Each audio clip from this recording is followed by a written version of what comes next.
Running Wild with Christine, Sex, Success, and Other Slippery Rabbit Holes. Welcome to episode 18, Are We Not Men?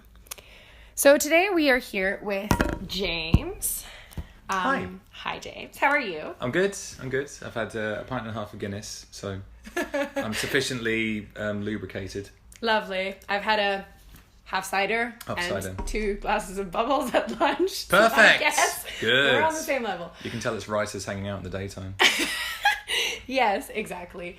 So, James, do you want to tell everyone a little bit more about yourself, what you do as an intro? Yep.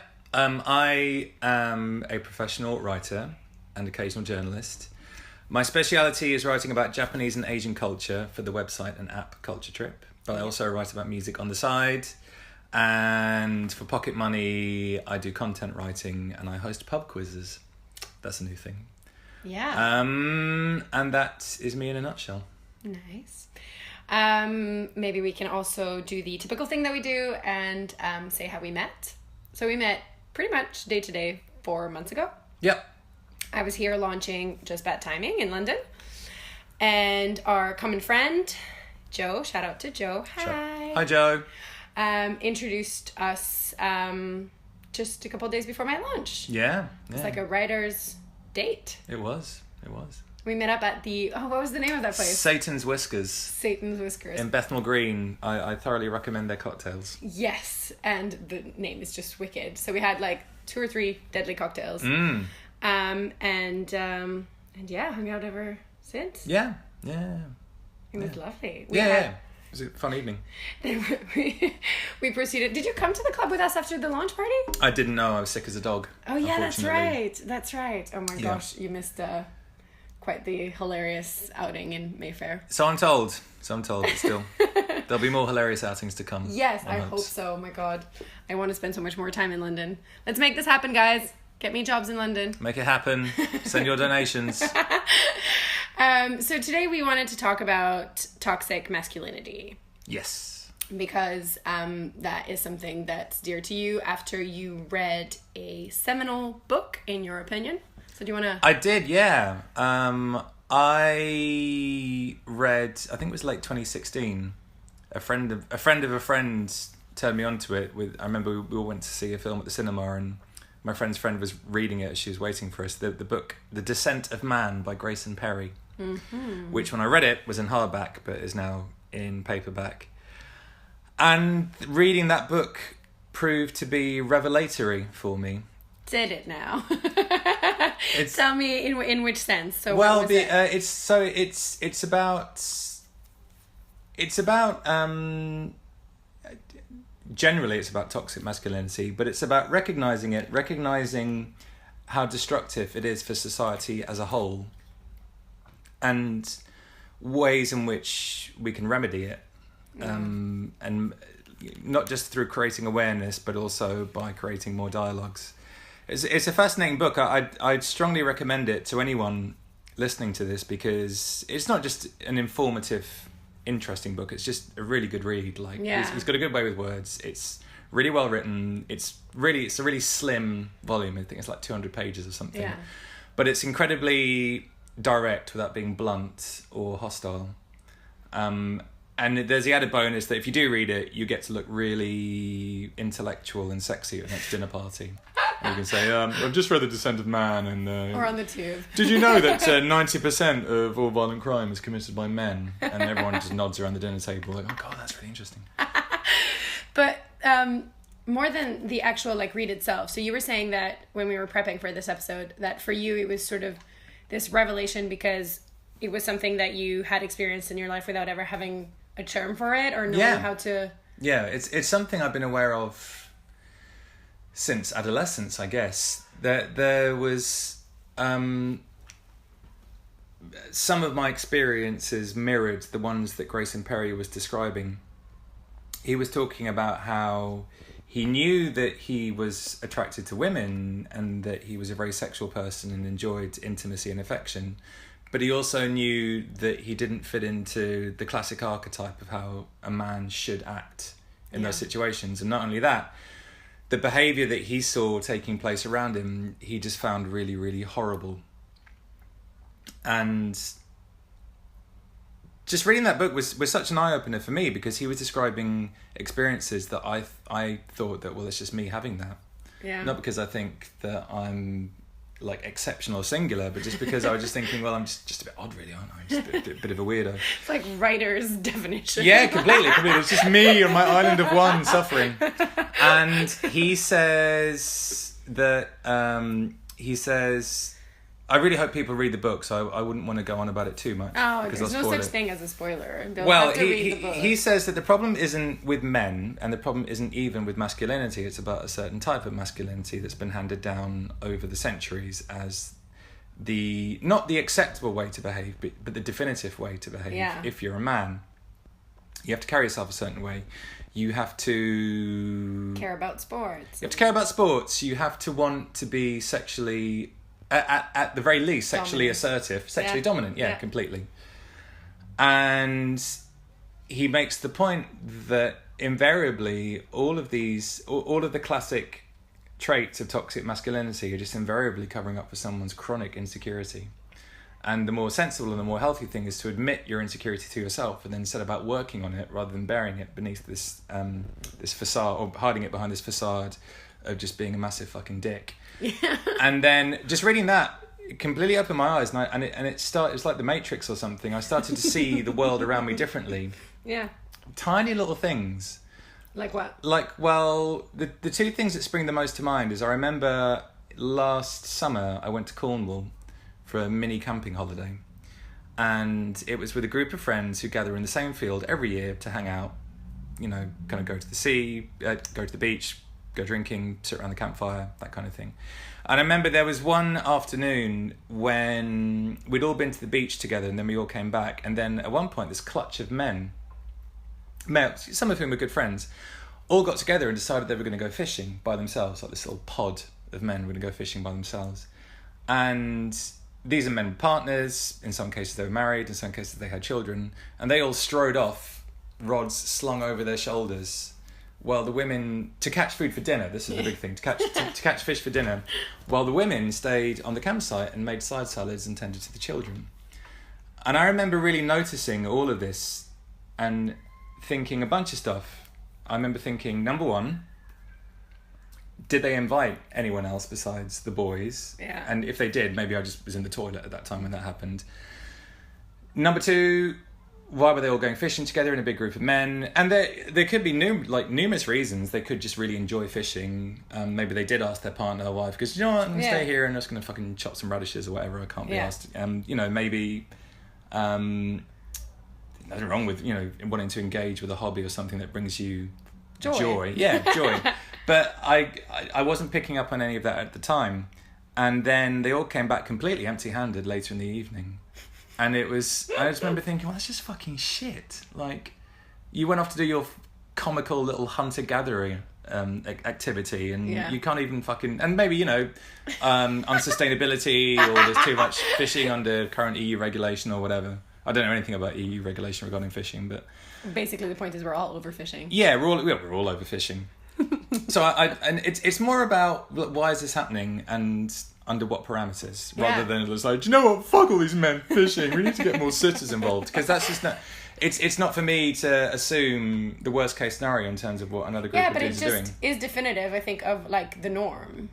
Yeah. If anything. Yeah, all the men are going fishing, they're all wearing check shirts, they've all got their rods slung over their shoulders. You're describing every single camping trip I've ever taken. Well, and I may just be being embittered because they definitely didn't ask me. Yeah. Partly because I don't know how to fish and I probably would suck at it, but that's not the point! That's not the point.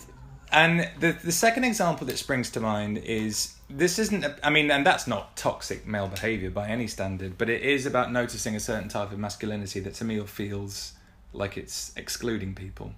Yeah, but like that brings like a few questions to mind for me, because I'm typically invited as a woman to all those things. And maybe this is the thing. For some weird reason. I wasn't privy to every conversation. They could have said, like, babe, do you want to come with me? And they would have said, no, I can't be asked doing that. I just want to read my book. But did they, when they came back empty-handed, were they like disappointed, or were they like, what was the attitude? They weren't despondent. They weren't kind of like kicking over bins or anything. They were just a bit like disappointed. If anything, it was quite farcical. Because they made a big point of... Well, they didn't make a big point. As I perceive it, it felt like a big deal. They were all going off together. And then when they came back empty-handed, it was more just like shrugging like, yeah, I didn't catch any fish. And the second... I think the second thing is recognising... The second example has to do with just unintentionally enabling toxic masculine behaviour.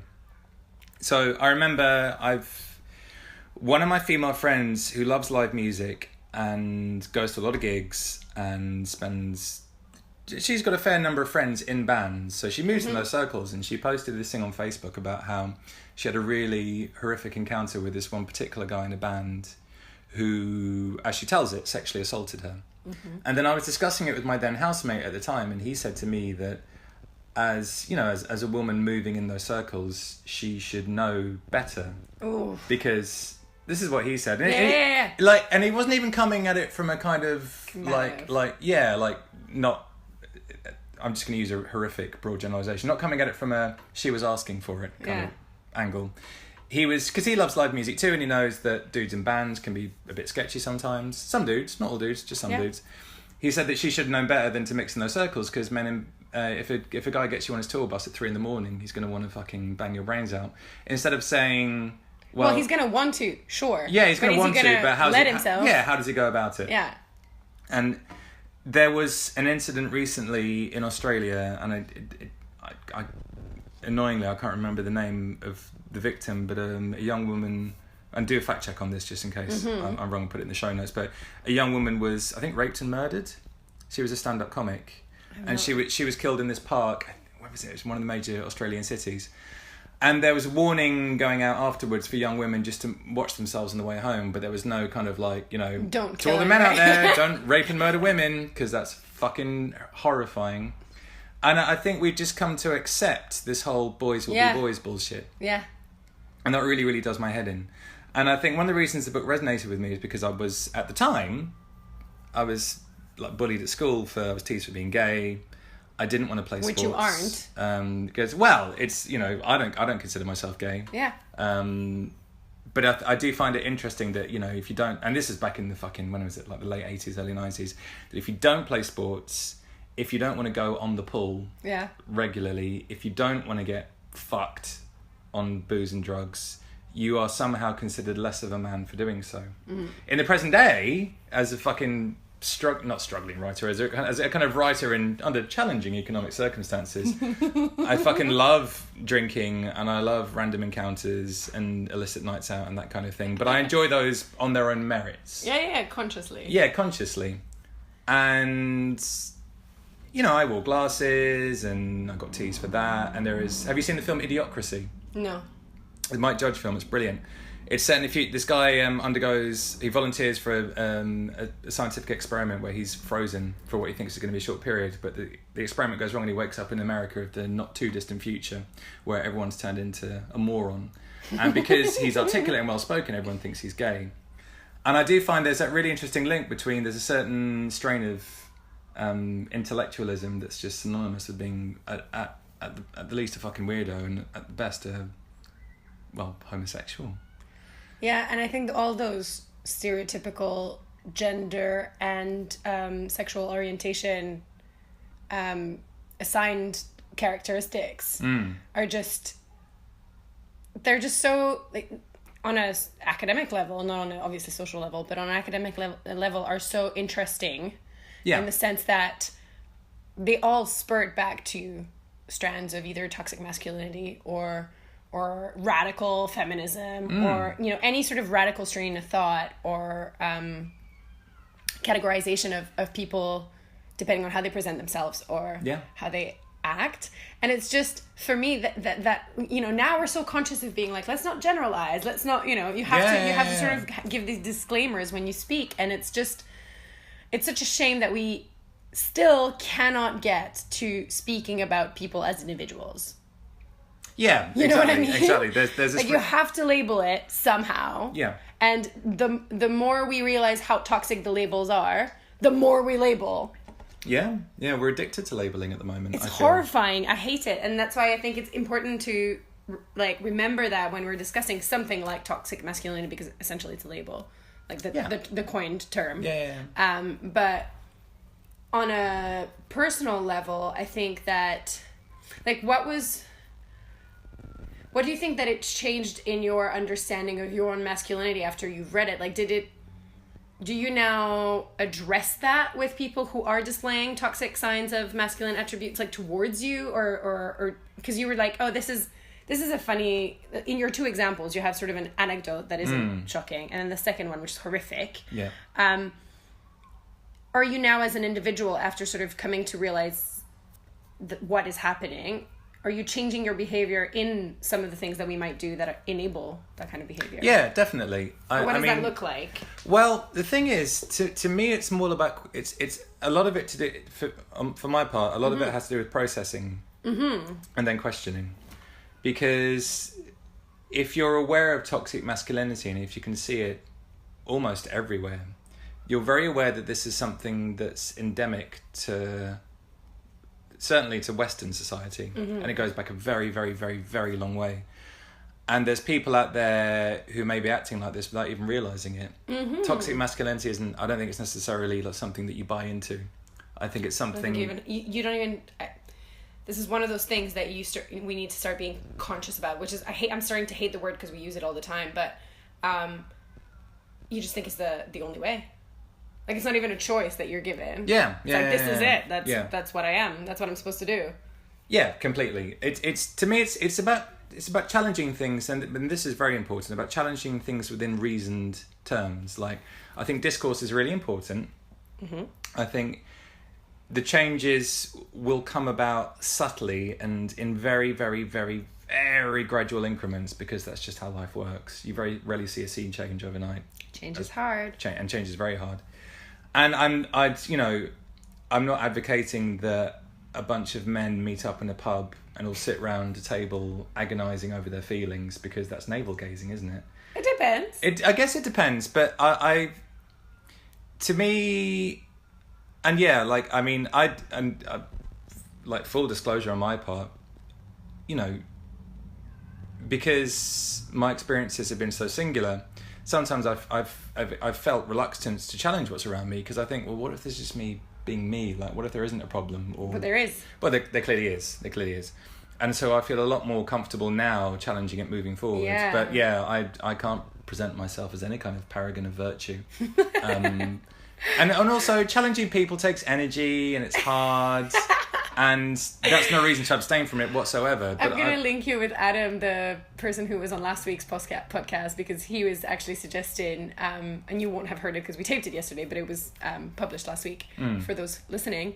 He was saying that, because we were talking about feminism from a male's perspective, that he's actually thinking of a way of creating a sort of men's support system. Right. He's reluctant to calling it a men's club or a group or anything because of the things that go with it. But I was saying, and I've said this in many episodes, that, as women, we've been socialized into sharing our emotions with each other. And for men, it's much more difficult to have a sort of trusting setting to divulge emotional information outside of a relationship. Yeah, totally. I think you're made to feel as if there's literally nowhere you can go. Yeah, and that's horrible. Yeah. That's horrible. I've just contradicted what I've just said about the men sitting around a pub table. But it's fine, because I'm learning. I'm learning on the go. No, but this is the whole thing. Like, you shouldn't, like, I think everything is, like, in small increments. Is exactly like you said, starting with a text to a friend saying, hey, can I run this thing by you that's been, like, messing with my head? Or, like, just whatever the steps look like for you, whatever's most easiest for you. And I think we do this, like, you and I. Like, you'll be like, okay, let me share this thought that I've written down, like, what do you think? Which, it's, as writers, it's easy because we can be like, look what I wrote. Like, it's a convenient excuse to be like... So I'm going to call attention to this incredibly insightful, witty paragraph that I've just concocted. Exactly. Which we would never say, because we're both like, look at this crap I wrote. Yeah, totally. But you still have sort of a pretext. Yeah. And I always call my book the pretext to have a conversation. Yeah, totally. But we shouldn't really need it, It should just be like, hey, can I borrow your brain for a minute, or your heart for a minute, whatever is on my mind, to bounce things back and forth, because that's healthy. Yeah. And we all have feelings. Yeah. Despite how hard we try to portray that we don't. No, I agree. And the thoughts just occurred to me that, like, however you identify, I think confidence is an attractive quality in a person. Someone who more or less has their shit together and knows what they want. I think the trouble is the ways in which confidence can manifest themselves when you're a man can be, well, fucking horrifying, to be honest. I think one thing I'm really aware of is the ways in which we're all legitimizing horrifying behaviour. If you look at people like Trump, if you look at people like Nigel Farage, and even like going back as far as Adolf Hitler, we treat these people as dynamic we treat these people as dynamic personalities, as quote unquote great men, great in the historical sense, not as in terms of their moral fibre. And ultimately what these people are is extraordinarily destructive individuals who are just out for their own ends because they have a fucking chip on their shoulder. And there's just so little. It's easy to challenge someone's behaviour when you belong to the same group. Yeah. Well, this is it. So I think it's absolutely crucial that the dialogue spreads to all aspects of society, however you identify, politically, economically, socially, religiously, ethnically, sexually, gender-wise. Yeah, gender-wise, because it's, and I've said this to you when we were prepping for this. Not Margaret Atwood. I will reference. Carter. Angela Carter.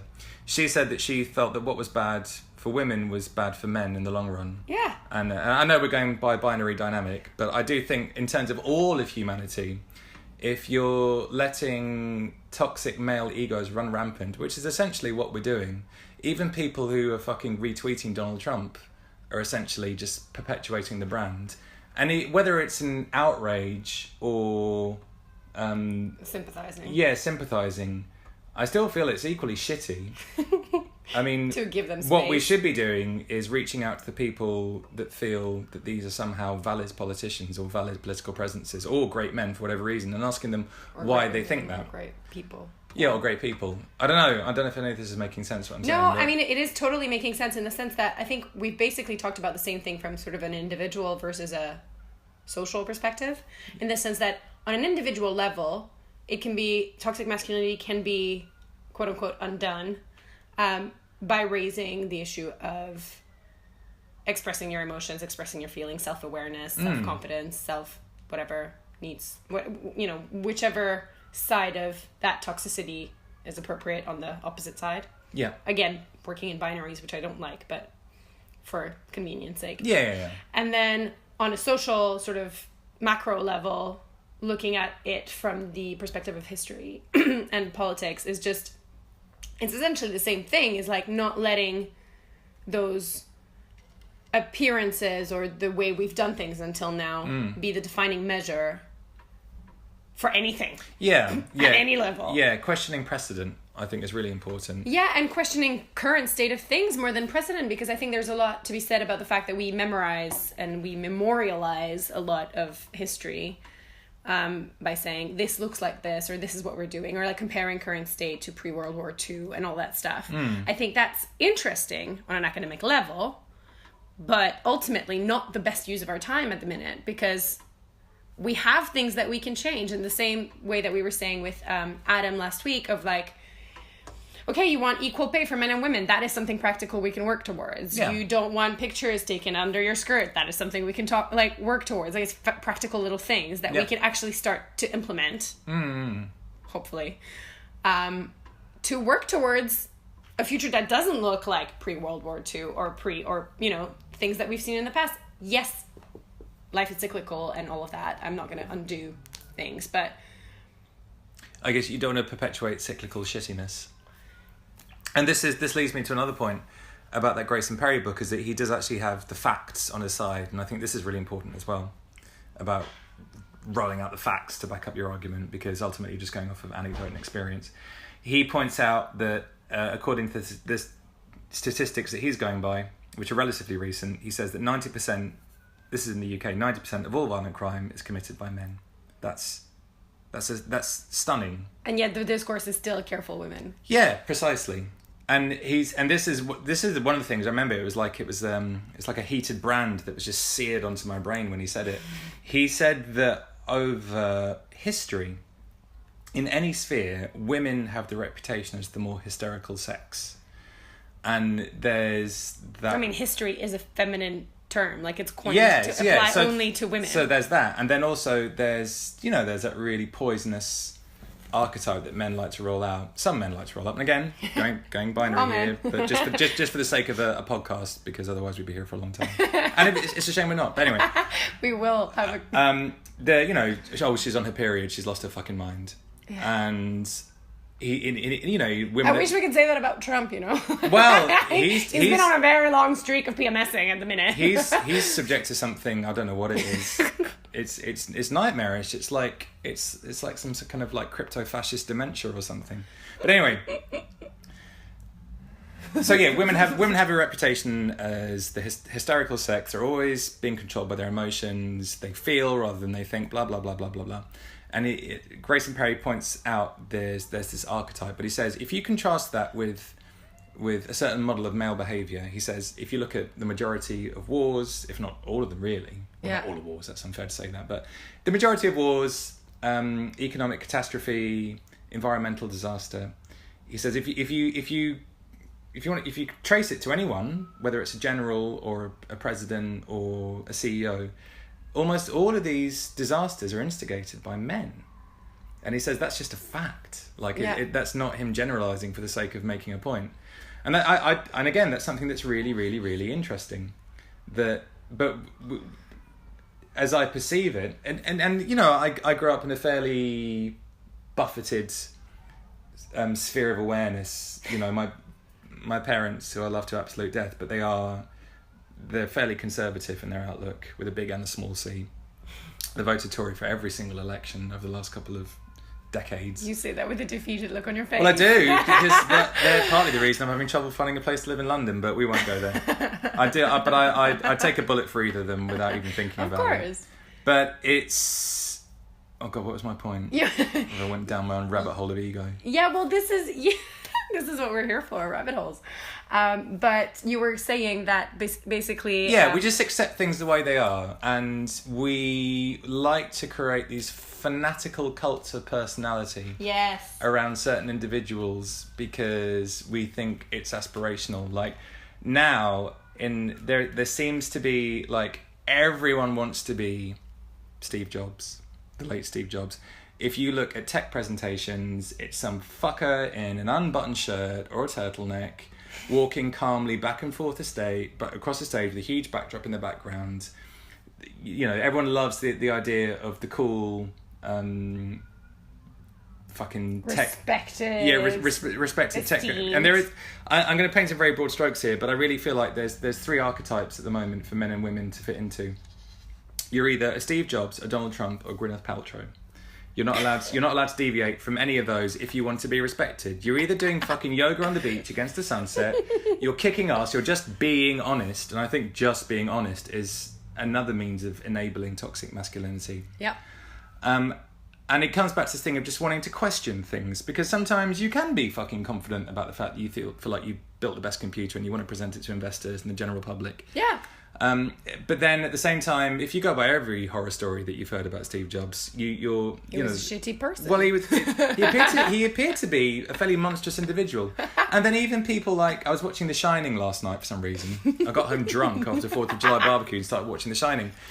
The stories about Stanley Kubrick being an extraordinarily difficult artistic collaborator, these stories are legion. Yeah. And poor old Shelley Long, I think is the name of the actress, her hair was falling out because of how he tormented her on the set of The Shining.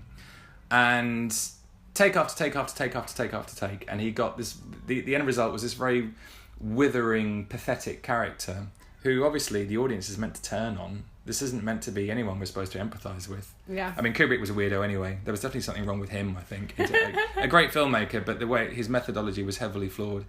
And then also you hear about actors on sets, and I was reading an interview with Rose McGowan, and she pointed out that according to her, in all her years, she's never ever met a female method actor. She's never met any female actor who's embedded themselves in the role so completely that they just can't break character. And she says that she feels that men engage in method acting as license to be a dick to people. And it just makes perfect sense because it's, he's a difficult man, but you know, the end result is worth it. I don't know why you can't just be like fucking Jennifer Lawrence or Meryl Streep, show up, do your fucking job, recite your lines, go home. Yeah. And this whole thing of like, well, no, I really have to, I have to challenge the medium, I have to challenge the craft, I have to challenge my, the people around me.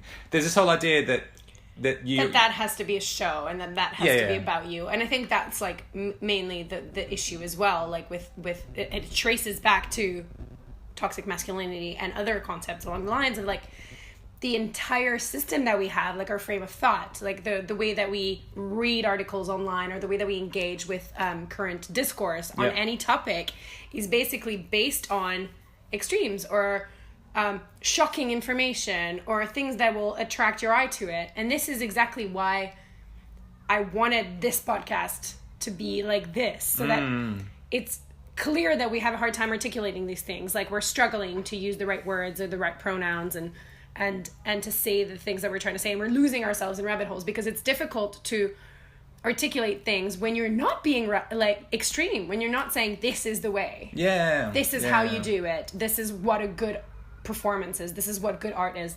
No, like that's not how things are, because we're all individuals and we all have our experiences and we all build only on our experiences, if anything. That's the only things we know for sure. And context is really important as well. But individual context, I think, because we just say like, oh, but you don't know the backstory.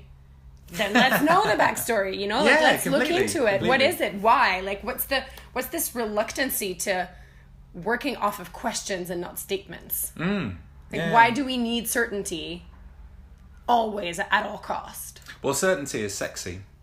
Doubt gets a bad rap, but I guess breaking away from the main topic, I think doubt is completely healthy, and I feel like certainty isn't. We don't always need to place this huge premium on it. Like, you know, just go with your gut. No, I think if anything, it's toxic. Well, go with your gut. I don't have a problem with, because your gut as a definition is flawed. You don't know why you're making the decision. No, that's a good point. You know, that I don't have a problem with, because that's like, I just felt like it. I felt like that was the right thing. But I feel now the gut has become sacred as this decision-making tool. But again, you know, that comes back to fucking semantics, and go with your gut is now shorthand for trust your instincts. Yeah. And instincts, like everything else, are imperfect. Yeah. So it's actually fundamentally contradictory. Yeah. Yeah, I'd agree. And that's okay. I don't think that's a negative. And coming back to the topic, I think that's where a lot of the toxic masculinity as a cover for your own insecurities is the same exact thing. This is the big thing, and Grayson Perry makes a point in the book that essentially it's just lots of scared little boys hurting deep down inside. And I think that's true 100%. Yeah. There is like, yeah. And that doesn't mean that if you're not someone who displays toxic masculine behavior, that you're not a dick. You can be a dick in completely different ways. Yeah. Like, dicks come in all shapes and sizes and genders. No, they do though. That's the thing. It's like no. It's just funny in the context of my book. Yeah. Go on. No. Just to say that I think. I mean, I can't remember what my point was. Dicks come in all shapes and sizes. Yeah, I think it's. I think one thing that's crucial about toxic masculinity is if there is a toxic masculinity, then by the same standard there must be a toxic femininity. Mm-hmm. But I am in no fucking position to talk about that. Neither am I. But I guess, you know, you can go as wide as you want, but I guess starting with a singular topic. You know, and as someone growing up who didn't have many friends, and then you develop a lot of female friends, and then for me it wasn't on purpose. I wasn't collecting them like they were Pokemon. I just found myself gravitating towards female company more naturally. And this is another thing I thought about a lot after reading the book, is the difference between when men talk about sex and when women talk about sex. Go on. Conversations I've had with men about sex, which have been few and far between, it's all about, or at least my feeling was that it was all about notches on bedposts and you're talking about your prowess. I tapped that. And I hate that. and the merits therein about your extraordinary prowess as a lover. And I remember the first ever time I was in a group of women who were talking frankly about sex. It was like going to see fucking stand-up comedy or something. It was because it was really anecdotal. It was really joyful. They were disclosing all manner of intimate details, but you know, I just remember lots of women like with a fucking like throwing back heroic quantities of Malbec and just bursting out laughing every now and again because it felt a lot more celebratory. Heroic quantities of Malbec. Yeah, that's what it was. I love that's what it was. And again, like there's fucking, you know, I've talked about sex with male friends, and it's I'd be loath to wander into demonization. You know, yeah. I really would though, because we're in it together as a species. Yeah. And this isn't about, you know, if anything, I want to fucking encourage healthy masculinity. Yeah, but that's sort of, I mean, on the converse side of your experience, I've had a lot of guy friends. Right. And, I mean, I've had a lot of girlfriends also, and pounded back heroic quantities of Malbec on a regular. Sweet. But having those conversations with men always intrigues me as well, because I'm like, I talk about sex the way that I talk about sex in the book, in life, and it's the same. I have no problem addressing that in either a very academic or very personal manner. But asking sort of particular questions to guys, or if something would come across and I'd be like, so like this happened to me, what do you think? And they'd be like, what? You want me to share like the bad stuff or the sort of awkward stuff or the questionable moments? I'm like, yeah, like that's an exchange in general. That's sort of what happens when you talk to someone. And I find it very interesting that it either stops right there, it's either shut down immediately, like in a good story, gotta go way, or have a driving lesson. Yeah. Or then it becomes this really healthy conversation that sort of, for me, always looked like, again, it's just my experience of someone else's experience, that it was sort of revelatory. Right. Yeah. It was just this massive sigh of like, you mean I can talk about this? Like, this does happen. And it's not only just my experience that I couldn't share with someone, because why would I talk about this if it's only me and there's not an actual problem, which is exactly what you said before about toxic masculinity. Yeah. So I think that encouragement of actually going to people who might display subconsciously or consciously those traits and be like, all right, so like, do you want to talk about that time that your dick wasn't hard? Like, why would that happen? You know, like, because we talk a lot about all kinds of like things in terms of sex, but for me, it's just, you know, we're like, oh, women, you know, I watched this video of this woman going around a park and asking guys like, so like, when's the last time you had sex? How did you know it was over? And did she orgasm? Wow. And so how did you know it was over? Well, I came, so it was over. And did she orgasm? I don't know. It was like 80% of the answer. Holy shit. Yeah, that didn't surprise me. At all. As a woman, I was like, yep, that's fair enough. Sounds about right. And so I think that's the comfortable questions to ask a guy, because they'll give you the answers, even if then they might, you know, be like, oh shit, I don't know why. I don't know if they orgasmed or not. But the whole, like, you know, as women, we know that it happens to a lot of guys on a lot of different occasions for a lot of different reasons, that there is no erection. And we're not like chastising them, because we are used to not having things function on our end, quote unquote function. Yeah. And so it's just like, for me, that's really interesting, because you're tapping into exactly that root of the confidence and expectation of behavior and expectation of, you know, what a man looks like and does. And so I think it can just be helpful for everyone to have more of those conversations, whether they are about sex or not. Yeah. Because that just roots back to that, and it's complete. I think everyone feels better after talking like that. They do. And speaking of how men talk about sex, and this was another thing that made me want to vomit with despair, was when Donald Trump disclosed that thing about grabbing women by the pussy. Yeah. Nigel Farage, who we all know is a venomous, destructive little shit weasel of a man, he defended the comments in public, saying, the term he used was, alpha male locker room talk. I don't know why he didn't have an angry mob outside his house as soon as he said that, because again, it's about this complicity and just accepting not just a certain form of behaviour, but accepting, oh well, that's how men talk. Exactly, and I think what you say is really interesting. Him defending it was, to me, 10 times worse than Trump's fucking bragging, without a doubt. 10 times worse, because we all know that he's a fucking massive bellend. But to have someone defending that bellend behaviour, regardless of to whatever end, like because you want a political ally or you want to be on the winning team or the strongest side. I just find that horrifying. I don't know why he wasn't tarred and feathered and run out of town. And that just shows that how far we are from actually getting to that point where guys can actually say, like, actually, I disagree with that. Fuck that. I would never say that. No, completely. Screw you. And I didn't, you'll see condemnations of it on the Guardian website, but you wouldn't see it in the Times or the Telegraph necessarily. I could be wrong. I didn't read all those volumes. But more than that, I think on an individual level, you wouldn't see a bunch of guys sitting around the pub going, what a horrible thing for our said. Yeah, completely. Everyone just shrugs and then goes, well, yeah, what are you going to do? It's banter, innit? I fucking hate that word. I really hate that word.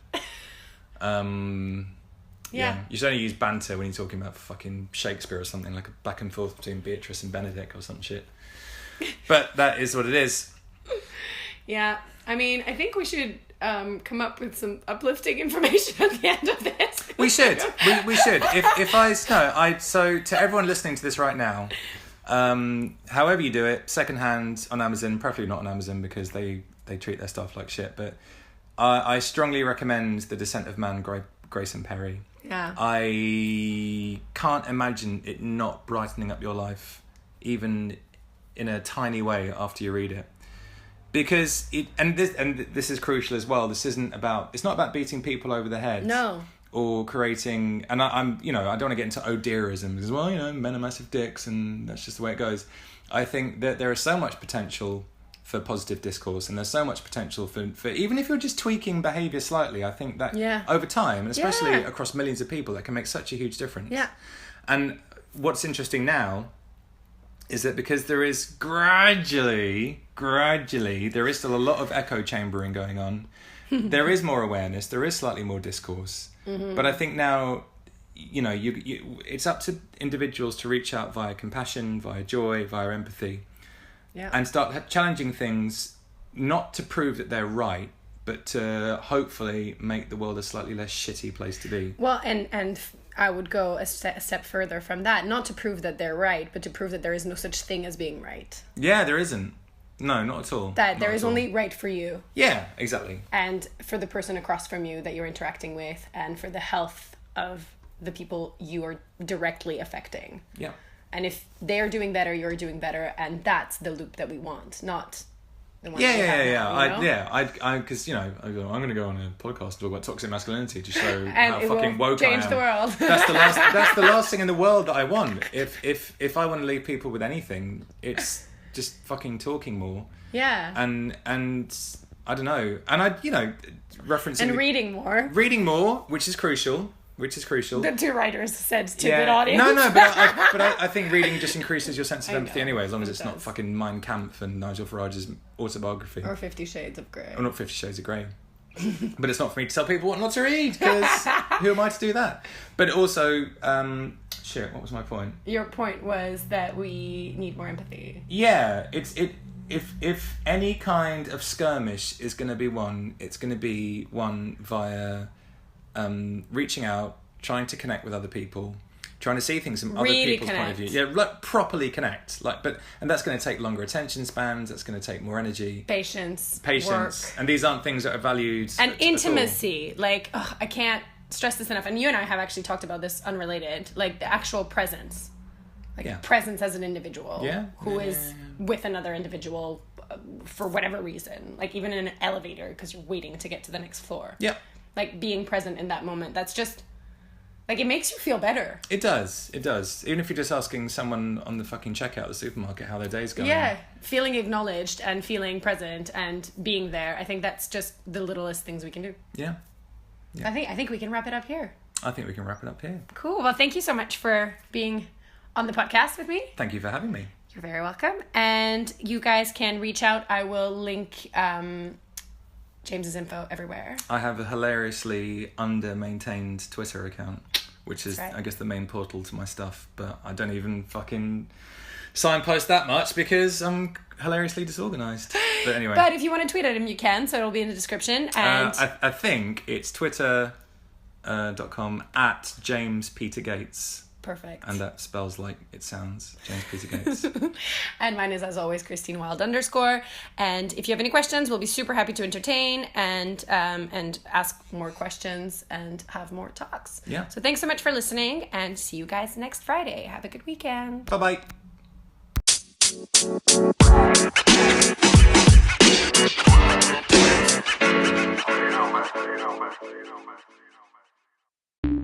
The podcast you just heard was published with Anchor. Got something you want to say to the creator of this show? Send them a voice message using the Anchor app, free for iOS and Android.